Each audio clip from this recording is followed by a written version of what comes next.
It was just hours after the bombing when the news channel first told you about the possibility that surveillance cameras may have captured the explosion and the killers on tape.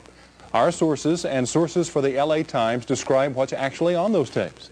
The information shows some huge surprises, the biggest that it may have been John Doe number 2, not Timothy McVeigh, who detonated the bomb. Brad Edwards has the latest on the investigation in this exclusive News Channel report.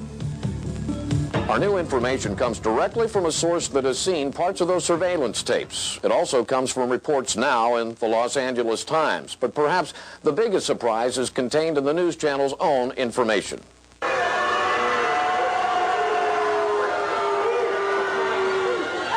Timothy McVeigh was not the last person to leave the Ryder truck.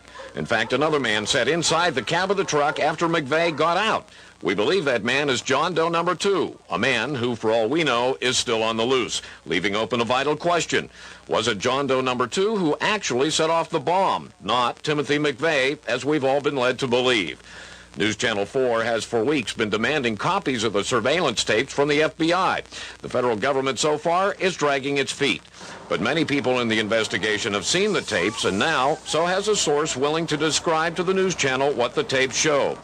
The LA Times report shows there was a surveillance camera near the corner of 5th and Harvey and another near the corner of 5th and Robinson. Federal investigators recreated the time sequence leading up to the bombing by matching the video and still photos from the surveillance cameras.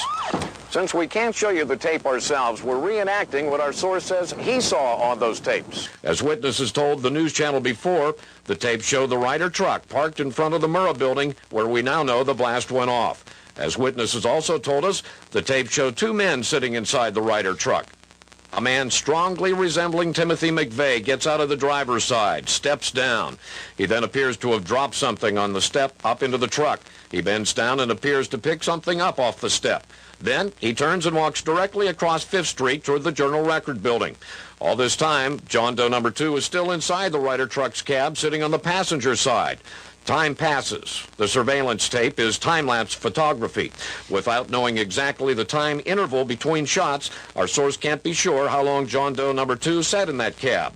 What was he doing all that time? Then the tape shows John Doe number 2 getting out of the passenger side of the Ryder truck. Again, the tape shows that a bombing witness accurately described what happened next to News Channel 4. I was standing in the building, and I looked out the window, and I seen the Ryder's truck, and I seen the man get out of the Ryder's truck. The tape shows John Doe number 2 getting out, shutting the passenger side door. He steps toward the front of the truck and is momentarily out of the frame of the surveillance camera. But shortly, he appears back in frame, walking toward the rear of the truck, still on the sidewalk in front of the Murrah Building. Again, he turns east toward the front of the truck, looking toward the street. John Doe number 2 then walks diagonally across 5th Street toward the east, as if heading toward the YMCA or the intersection of 5th and Robinson. He again leaves the frame of the camera. Another camera shooting from another angle clearly shows the actual explosion that destroyed the federal building and killed 169 people.